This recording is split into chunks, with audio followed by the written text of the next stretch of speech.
Katyayani to get Krishna as their beloved husband. So, this verse has 6 lines, but they put it in 5. So, we are reading in that way. This is 10th canto, chapter 22. Krishna steals the gopis' garments. Text 4. Katyayani mahamaye mahayogini adishwari Nandagopa sutam devi patim me kurute namaha iti mantram japantyasta pujam chakru kumarikaha Katyayani mahamaye mahayogini adishwari Nandagopa sutam devi patim me kurute namaha iti mantram japantyasta pujam chakru kumarikaha Katyayani mahamaye mahayogini adishwari Nandagopa sutam devi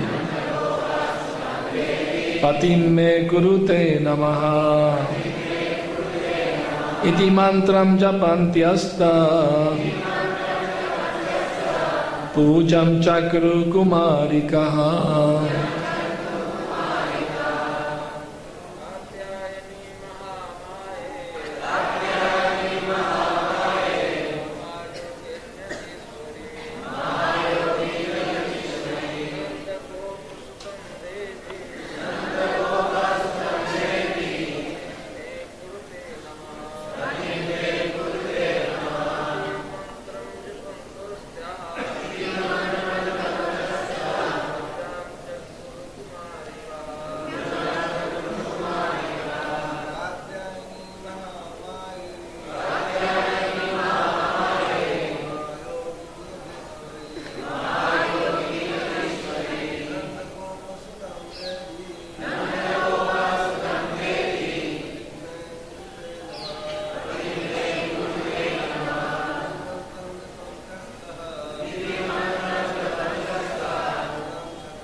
Vaishnavis.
Katyayani, O goddess Katyayani, Mahamaye, O great potency, Mahayogini, O possessor of great mystic power,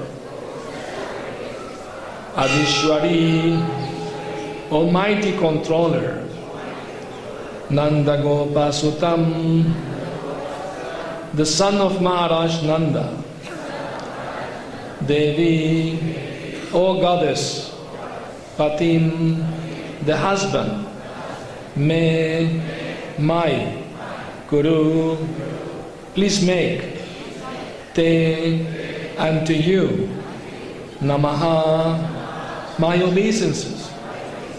Iti, with these words, Mantram, the hymn, Japantya, chanting, Ta, day, Pujam, worship, Chakru, performed, Kumarikaha, the unmarried girls. Each of the young unmarried girls performed her worship while chanting the following mantra. O Goddess Katyayani, O great potency of the Lord, O possessor of great mystic power and mighty controller of all, please make the son of Nanda Maharaj my husband. I offer you obeisances unto you. Please repeat. O Goddess Katyayani, O great potency of the Lord, O possessor of great mystic power and mighty controller of all, please make the son of Nanda Maharaj my husband. I offer my obeisances unto you. Hare Krishna. So the gopis performed this vrat for 1 month. They were eating khichdi without spice, no turmeric, no ghee. Very austere ladies. And they fulfilled, Krishna fulfilled their desire. So, in the purport, the Acharyas explains that actually they were not worshipping Mahamaya but rather Yogamaya, not the Durga of this material world. Sometimes Yogamaya is addressed as Durga, but internal potency also sometimes addressed as Durga too. So, and even if we say, okay, it was a demigod, because in our Gaudiya Sampradaya, it is condemned demigod worship. So some demigod worshippers, they may argue, well, the gopis were worshipping also demigod, Durga. So, but they were worshipping Lord Durgaji or Katyayani to get Krishna as their husband. So if you pray like that to your demigod, that's all right, no problem. To serve Krishna. Mostly demigod worshippers, they pray for material benefits, not to serve Krishna eternally. So there is a big difference in that regard. So, in the Krishna book, Prabhupada explained that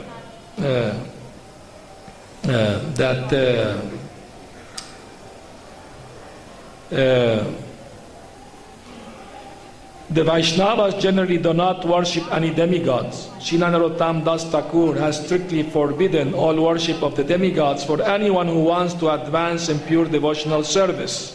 Yet the gopis, who are beyond compare in their affection for Krishna, were seen to worship Durga. The worshippers of demigods also sometimes mention that the gopis also worshipped Goddess Durga, but we must understand the purpose of the gopis. Generally, people worship Goddess Durga for some material benediction. Here, the gopis could adopt any means to satisfy or serve Krishna. That was the super excellent characteristic of the gopis. They worshipped Goddess Durga completely for 1 month in order to have Krishna as their husband. Every day they prayed for Krishna, the son of Maharaj Nanda, to become their husband. So, and Krishna fulfilled their desire by stealing their garments. While they were taking bath in the Yamuna, naked, but that section no male will approach. That was Vedic culture. Great respect for the ladies, privacy. No male will dare to go there. But since they were praying to Krishna to become their wives, so according to Vedic culture, women can be seen naked only by their husband, nobody else. So in order to fulfill their desire, Krishna stole the garments and he was calling out, "Come, take your garments." So Vishwanath Chakravarti Thakur, very beautifully and nicely, he mentioned some joking exchange between the gopis and Krishna. The gopis were from most respectable families, and they might have argued with Krishna. "Why don't you simply leave our clothes on the bank of the river and go away?" Krishna might have replied, "But there are so many of you that some of the girls might take clothes belonging to another." The gopis will reply, "We are honest and never steal anything. We never touch another's property." Then Krishna will say, "If that is true, then simply come and get your clothes. What is the difficulty?" When the gopis saw Krishna's determination, they were filled with loving ecstasy. Although embarrassed, they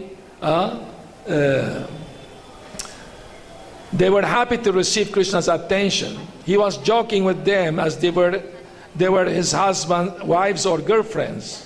And the gopis' only desire was to achieve such a relationship with him. At the same time, they were embarrassed to be seen naked by him. But still, they could not help but laughing at his joking words, and even began to joke among themselves. One gopi urging another, "Go ahead, you go first, and let us see if Krishna plays any tricks on you. Then we will go later." So, this pastimes, Krishna with the gopis, can be very easily misunderstood. Mostly by materialistic people. They may think, "What is this? This is not moral," Even once the devotees went to preach one university, and when they came back, they told Prabhupada, this professor told us that Krishna is immoral because he was dancing with young girls midnight. That's very immoral. And some of them were wives of other men. So that's yesterday, Ras Leela. So Prabhupada told them, "Tell this professor that Krishna, he created the whole universe. That means all women belongs to him. He is the supreme Purusha, supreme enjoyer. All women within the universe belongs to him. So if you have a woman, you are stealing a woman from Krishna. You are immoral, not Krishna. So Krishna is allowing you, okay, you can have one wife, that's okay." So that's the proper understanding. Besides that, you all know, maybe most of you may know, that according to Gopal Tapani Upanishad, Krishna is eternally brahmachari. You know the story from Gopal Tapani Upanishad? How many don't know the story? Okay, good enough to tell again the story, the pastime. Once, one great sage, Durvas Muni, came to Vrindavan. So the gopis wanted to serve prasad to the sage. And they cooked, Radharani directed them to cook nice feast for the sage. And they were looking for boats. So Krishna was sitting at the Yamuna shore, and they approached him, "Krishna, please help us. We want to serve this Durvas Muni, the prasad, but there are no boat to cross. What can we do? Please advise." Krishna told them, "That's very easy. You just tell a password to the Yamuna. Dear Yamuna, by the power, by the strength of Krishna's austerities, Krishna's the eternal brahmachari, please open your water. So the gopis start to laugh at Krishna. You brahmachari, how can that be? You have so many girlfriends here in Vrindavan. In Dwarka you will be big grihasta, thousands of wives. So how can you be brahmachari?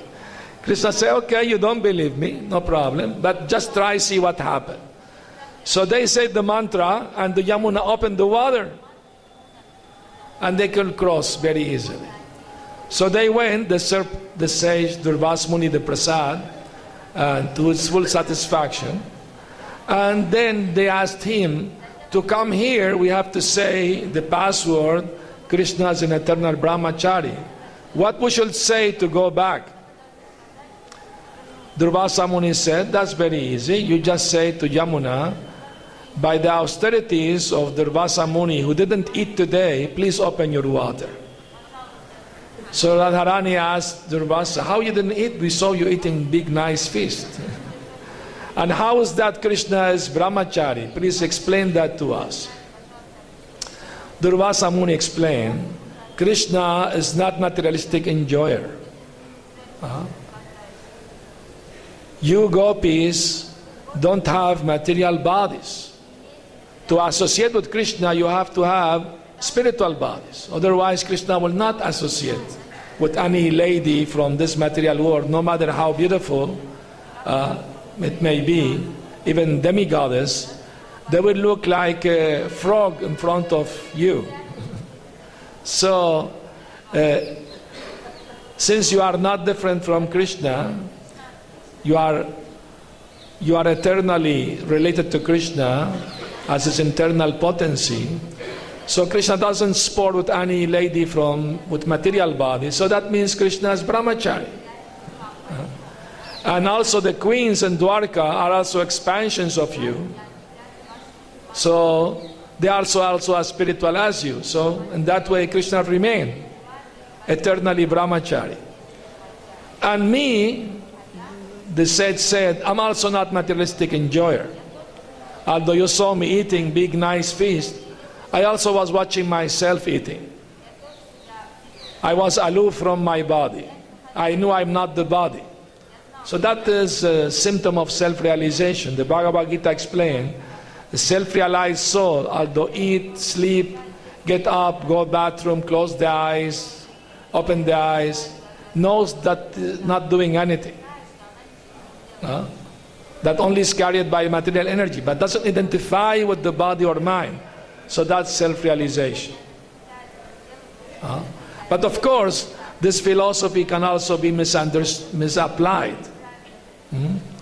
Once I was preaching in South America, and I met a devotee I haven't seen for a long time. And he was smoking cigarette. So I advised Prabhu, you know, this is not good. Why you're doing this? This is harmful to your body and to your soul also. He said, no, I'm not smoking. My body is smoking, but I'm not smoking.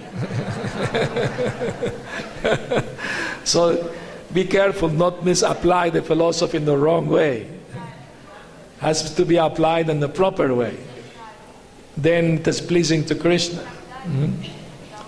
So everybody did see this morning before sunrise, the golden moon. Did you see the golden moon? Very beautiful, huh? Beautiful moon. Well, I saw this moon coming for Mangalarti around that time. I remembered one beautiful Leela of Krishna in relation to this full golden moon. This happened at the foot of Govardhan. Radha and Krishna were sitting in a nice, beautiful throne.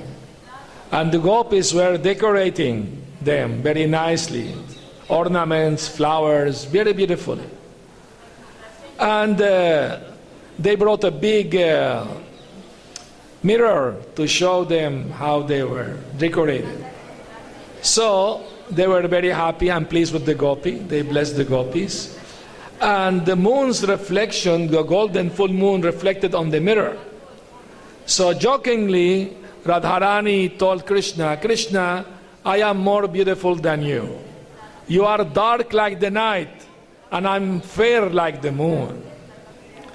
Krishna said, yes, my dear, it is true. You are more beautiful than me.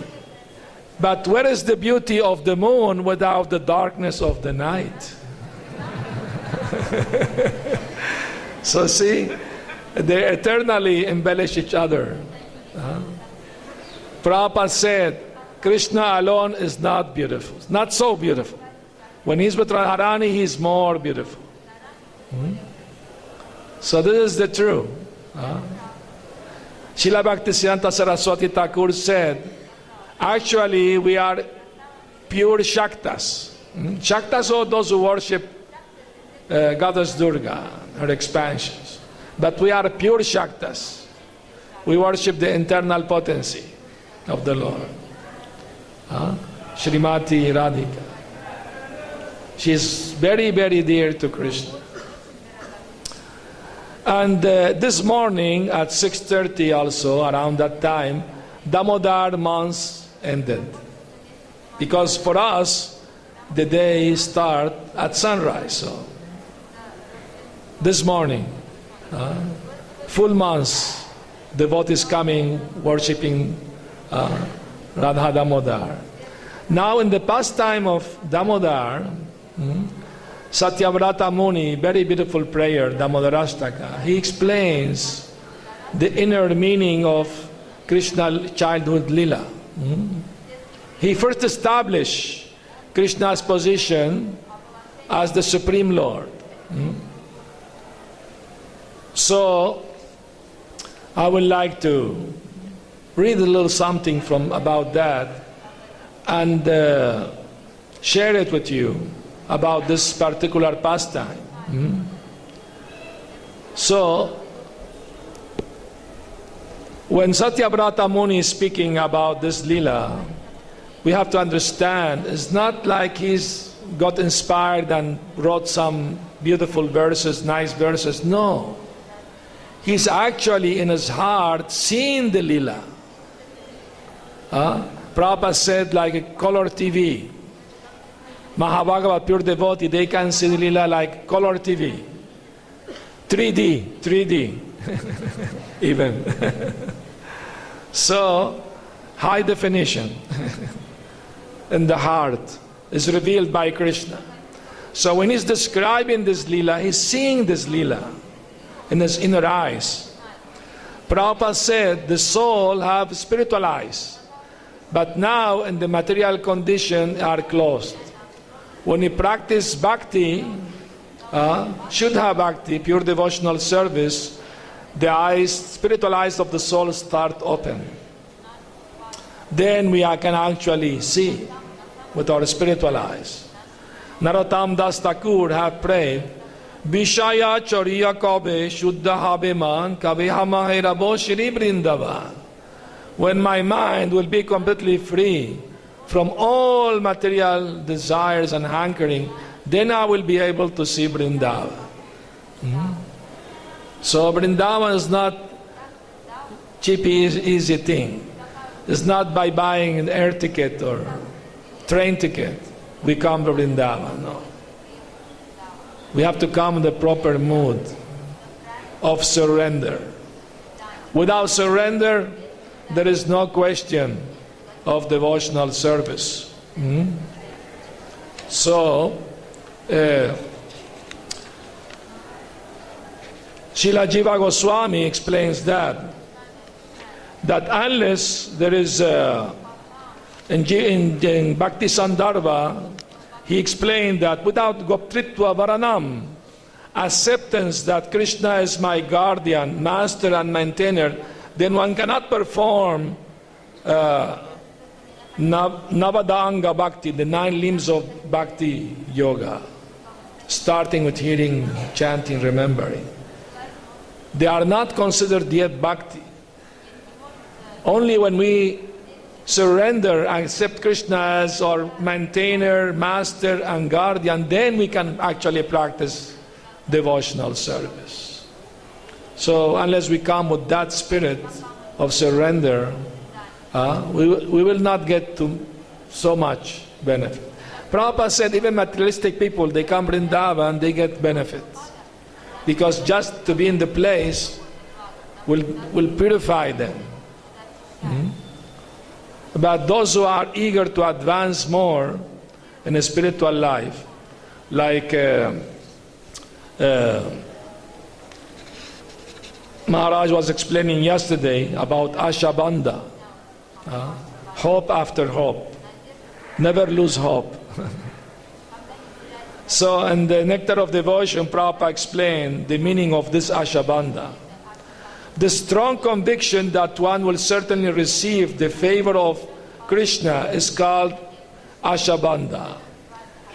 Ashabandha means to continue to think, because I'm trying my best to follow the routine principles of devotional service, I'm sure that I will go back home, back to Godhead. In this connection, one prayer by Rupa Goswami is sufficient to exemplify this hopefulness.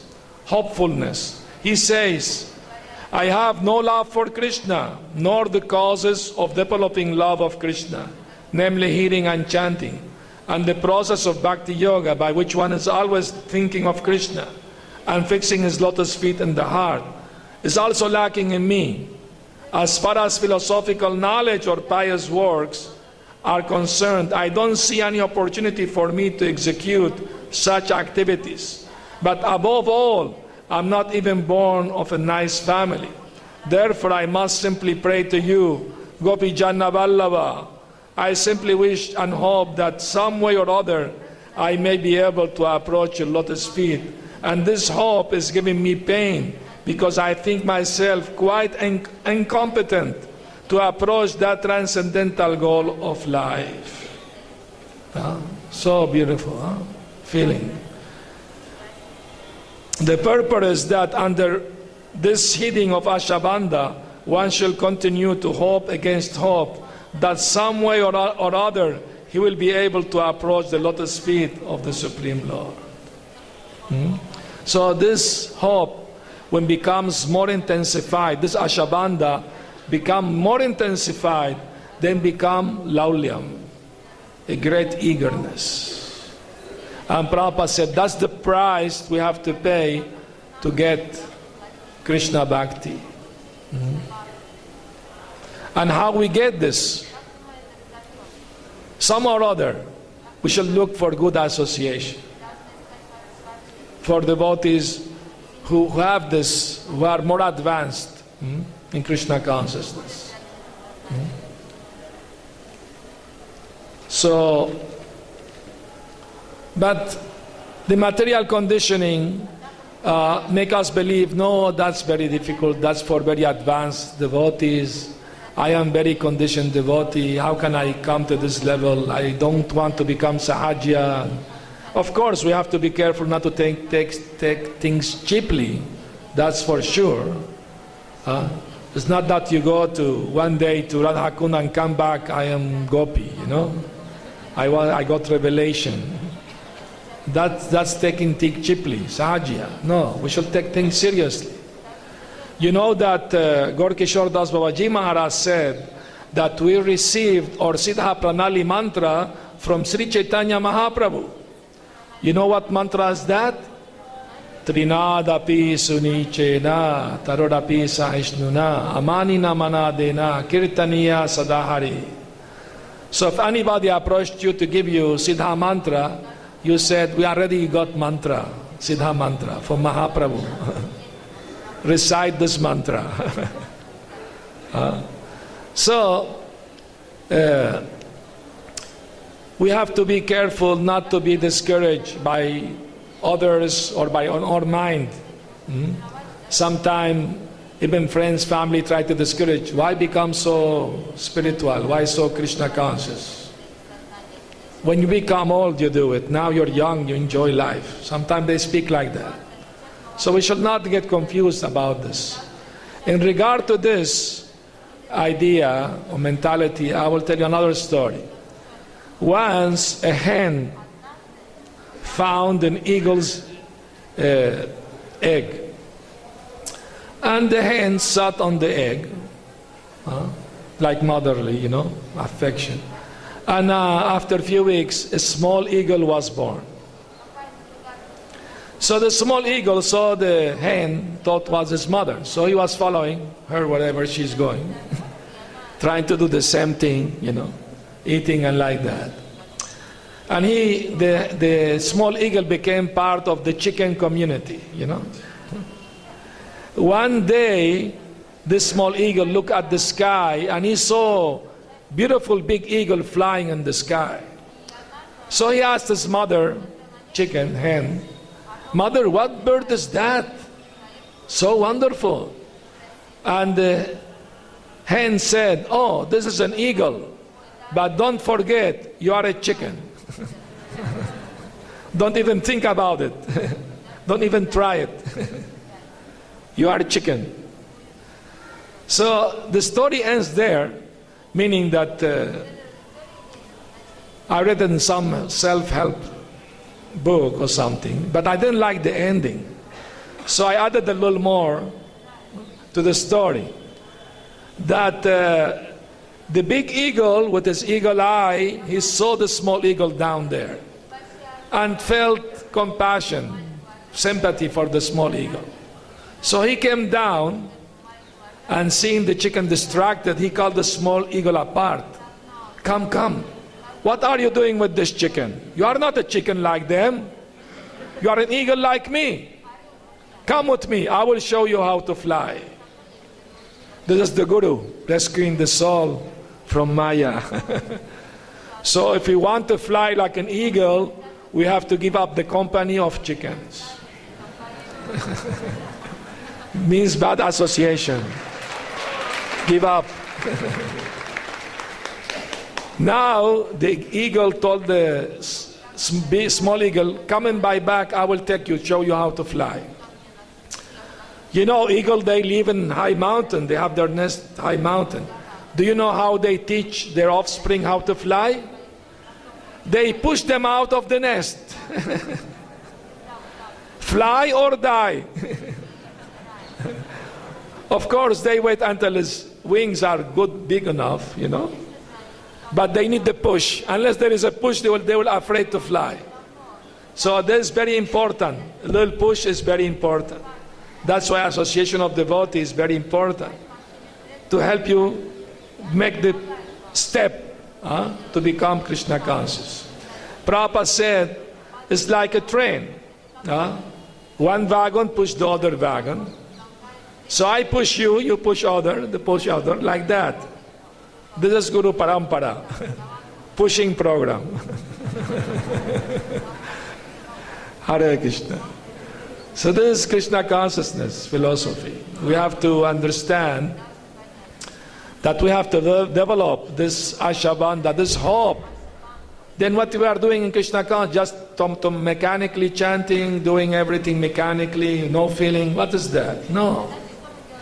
We shall try to develop hope. Yes, one day, if I try to follow everything nicely, strictly, by Guru Gauranga mercy, Prabhupada mercy, I may, please Krishna, He will bless me, He will. Prabhupada told us, he visited our temple in South America.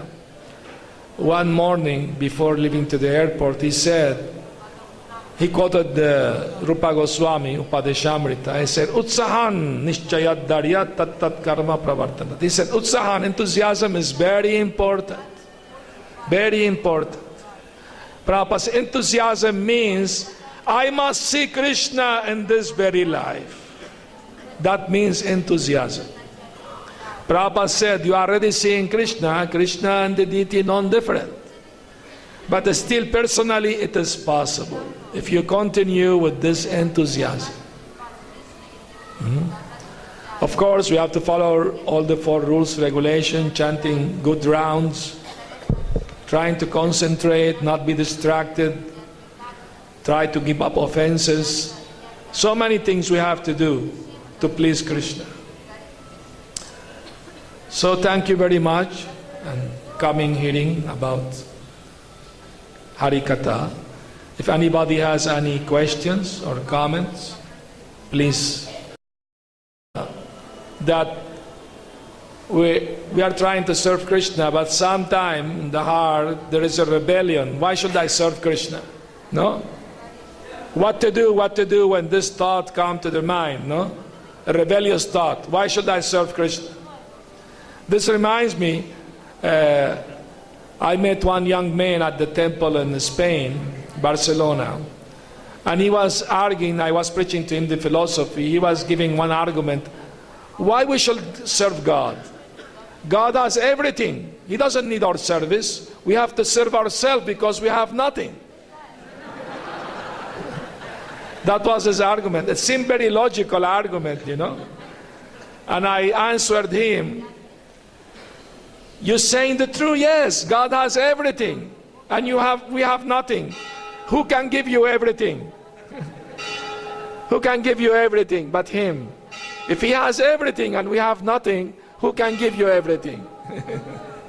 So we need to serve God. We need to please Him. And what is the soul hankering after?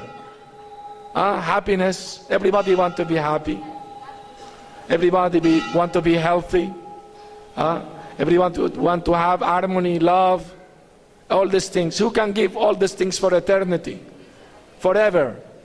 Only Krishna. And Krishna, our real friend, we're not accepting. No. That's the rebellious mind. But we should not listen to, you know, the red Indians in North America.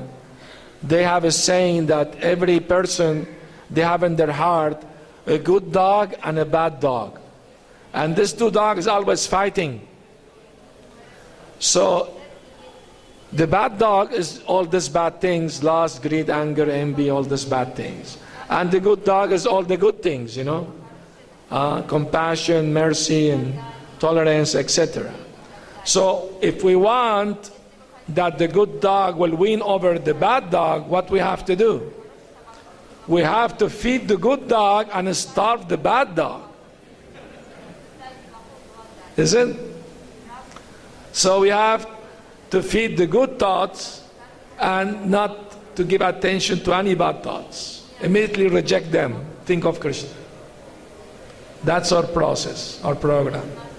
And if we insist in practice, Krishna will help us. Maya is testing us. Let's see how sincere this person approaching Krishna. Maya is also pure devotee.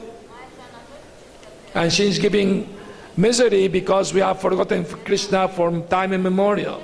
But if we try to become Krishna conscious, she tests our sincerity.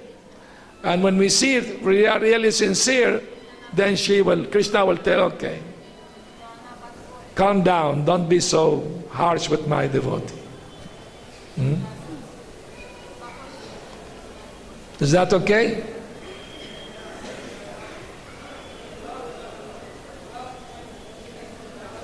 We got mic apparently. Okay, here is the mic.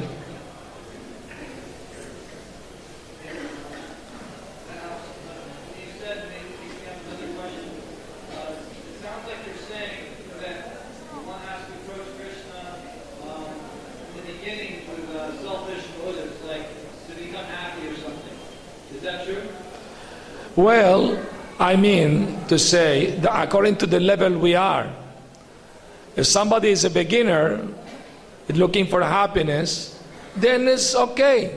Approach Krishna, he will make you happy. I remember when I joined the movement back in the 70s in South America, some people also joined. And I remember one man, he said, oh, this Hare Krishna chanting is very nice. Since I'm chanting, my business is going up, you know. Another young man told me, oh, since I'm chanting Hare Krishna, I'm more popular with the young girls. I told him, that is not the purpose of chanting Hare Krishna. But Krishna is giving you some faith, yeah, okay. Krishna satisfies all desire. But when we get purified in the process of Bhakti Yoga, then we should try to develop spiritual desires and diminish the material desire. So on a higher level, devotee doesn't care for their own happiness. They only care to please Krishna. The gopis didn't care for their own happiness. They were ready to go to hell to please Krishna, to ease his headache. Collecting the dust, Narad Muni, from their feet. So that's the greatness of the gopi. They didn't care for their own happiness. So the less we, Srila Bhaktivinoda Thakur said, praying to Krishna, my dear Lord, all the difficulties I have to undergo in your service to please you, it is my greatest happiness. All the austerities and suffering I have to undergo to serve you, to please you, that's my greatest happiness. So that according to the level of spirituality, of advancement one may have, one thing could be okay, the other thing could not be okay. Hare Krishna. There is a question, even there.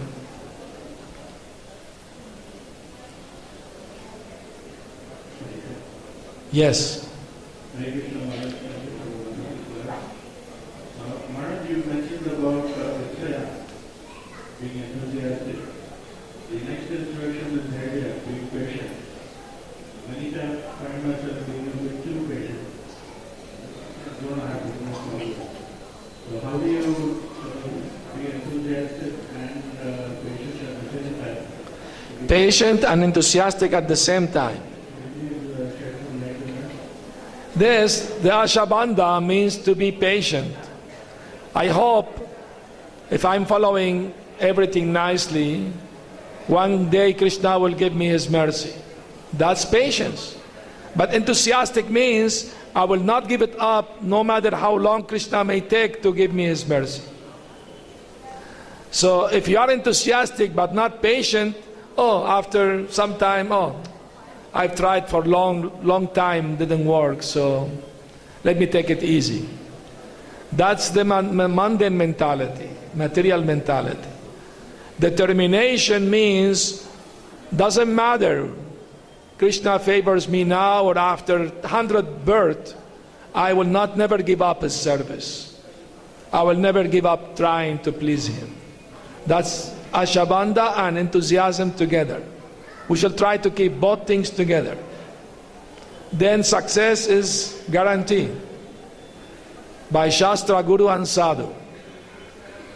We have to have this much faith in the process of Krishna consciousness. This young man also has a question here.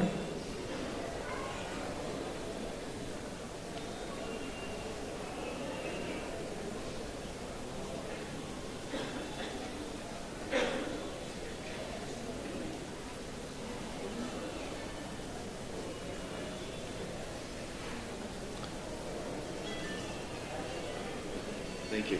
So, kind of a related question, Maharaj, about enthusiasm. Yes. Sometimes the enthusiasm is there, we can feel it. Yes. And while we may not be an ecstatic level of Godhead, we at least want to engage in the process. And then there are periods, at least for me, where there is no enthusiasm. And then it seems like the process does become mechanical. And yet we're trying to avoid being mechanical, but without some underlying feeling, it just kind of is mechanical. So how do we tolerate these periods, and what can we do? We don't want to falsely be enthusiastic, right? So what to do? Hare Krishna. Everybody understood the question? Okay, I will repeat the question. The question is that, yes, he's trying to be enthusiastic, but sometimes there is up and down. Well, some days you don't feel enthusiastic.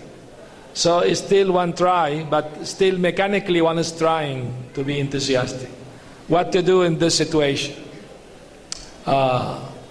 This is called anishtita bhakti, unstable devotional service, which means up and down. One day you feel enthusiastic, another day you don't feel so much, or less, or not at all. What we have to do in this situation, keep practicing. Keep practicing. No matter what. We have to do it. Then from anishtita bhakti, if we insist and pray to Krishna for mercy and try to follow the best we can, then will come Nishtita Bhakti, stable devotional service. That's a stage. You're talking about a stage that everyone go through that at the beginning. Beginning can mean few years, or depends on our desire or surrender. Can take few or more years, but that's a stage that we have to go through, everybody. So we have to be determined. Doesn't matter, I'm not feeling so enthusiastic, but Krishna is my heart. The Guru is there, the Shastra is there. I must try to get inspiration from them to continue. Never give up. Never give up.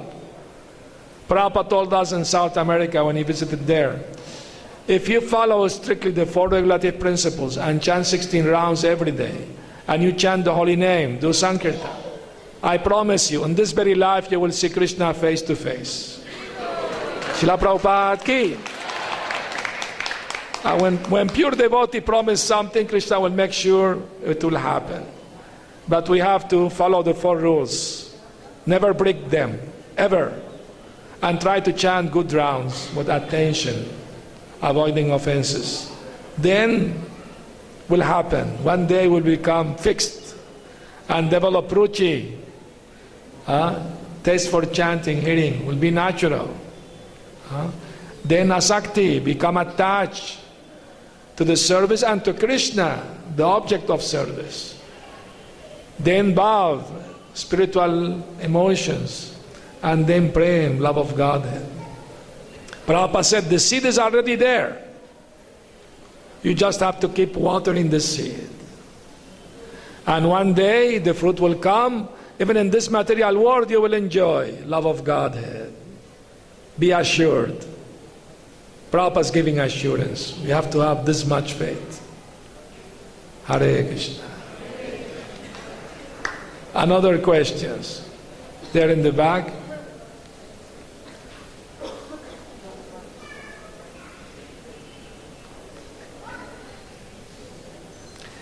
It's good devotees being very inquisitive. That's very nice. Hare Krishna Maharaj. Haribol. It was a very wonderful lecture by you. Hare Krishna.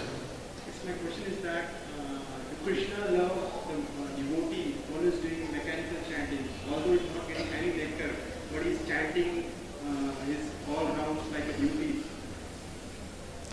Duty is good to be dutiful. That's beginning of spiritual life. I have a duty. I promised my Guru I will chant 16 rounds every day, follow the 4 regulative principles. So no matter what happened, rain or snow or earthquake, I have to do it. That's determination. Mechanical, no mechanical. We have to do it. Of course, we have to do what's feeling. Feeling means no mechanical. Jiva Goswami advised one should chant like a child crying for mother. So we have to have some feeling. Somebody may say, well, I don't feel like that, what to do? Then cry because you don't feel anything. Then you will feel something. So the idea, we have to go on practicing. That's the point. The idea is we do it to please Krishna. Not that I feel something, spiritual, I feel happy. No. We shall do it to please Krishna. I'm doing this chanting to please Krishna. Doesn't matter if I'm happy or not. But when Krishna is pleased, then automatically we will be pleased. Naturally. Understand? So we have to keep going, no matter what. One more question. Yes. As it stated that there are many demons, means Krishna delivered many demons over here in Raj. Yes. Bakasura, Agasura, Pranasura. Yes. So every demon is having different anathas. Yes. So in every devotee there are some demons too. Means sometimes it offers that okay, I'm chanting more rounds, I'm doing everything, means I'm getting. So he's having much more, means getting more. It's having curiosity to get much more fame. So means Yes, we should not do it to get fame and name. We should try to do devotional service to please Krishna and Guru only. Not to get this material contamination. That we want to get some name, fame, recognition. We want to be recognized by Guru and Krishna. That's the most important thing. Not to show up, you know. After all, there is one story, one crow, he found a peacock feather. So he put it on his tail, and he was showing off in front of the other crows. Look, now I am a peacock. We shall not be proud with borrowed feathers. So all abilities are coming from Krishna. Purusham Nirishum, Bhagavad Gita, Krishna say, I'm ability in man. So any ability we may have is coming from Krishna. We shall not be proud like the crow with borrowed feather. I'm a peacock now. No. We should always remember, I'm insignificant. Only Krishna's mercy is allowing me to do something nice. We should always try to remember that story. Okay? Last question. Yes. Katyayani Devi, Yes. I heard that she is 5 to 6 years old. So she's a gopi, means she's very small. So which kind of love she got from Krishna that at the age of 5 or 6 years old, then she's getting much more desire to get married to Lord Krishna. Okay, Katyayani is internal potency of the Lord. Krishna was also a young boy. You know, when he lifted Govardhan hill, he was only 7 years old. And after that, he danced with the gopis. So he was also very young. So there is no age problem there. Okay, Hare Krishna. This other devotee have one question.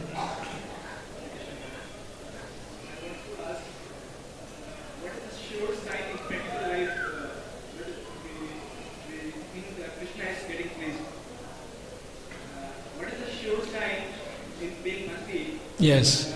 If we are performing some devotional service and we don't know whether Krishna is getting pleased or not, so how can we come to know whether Krishna is getting pleased by our devotional service or not? How to know if Krishna is pleased by our devotional service or not? I mean, there is no certainty sometimes. Yes. We are very confused whether we are doing right or following the right path or we are doing right thing or not. So we then become There is symptom. Prabhupada gave the example, if you stand in front of a mirror and you put the garland on you, the reflection on the mirror also have garland. So when Krishna is pleased by our service, we will feel peaceful and satisfied. We will feel happy. I don't need anything else but serving Krishna to be happy. If somebody is serving a great master, the master will see that his servant would not lack anything. He will have everything he needs. A powerful, rich master, he will not allow his servant to go hungry or no clothes or no place to live. No, he will give everything they need. So we are approaching Krishna to serve him. Why he will not give everything we need? Understand? We have to have this much faith. This is the thing of we have always to see our mentality is the correct, the right one. That we are approaching to Krishna to please him by our menial service. We also have to do through mercy of Guru. If the Guru and the Vaishnavas are pleased, then also Krishna is pleased. That's the secret. Yasya prasadat bhagavat prasad, yasya prasad nagati kutopi. That's the secret. So thank you all of you very much for nice questions and being here. Hare Krishna. Srila Prabhupada ki jai.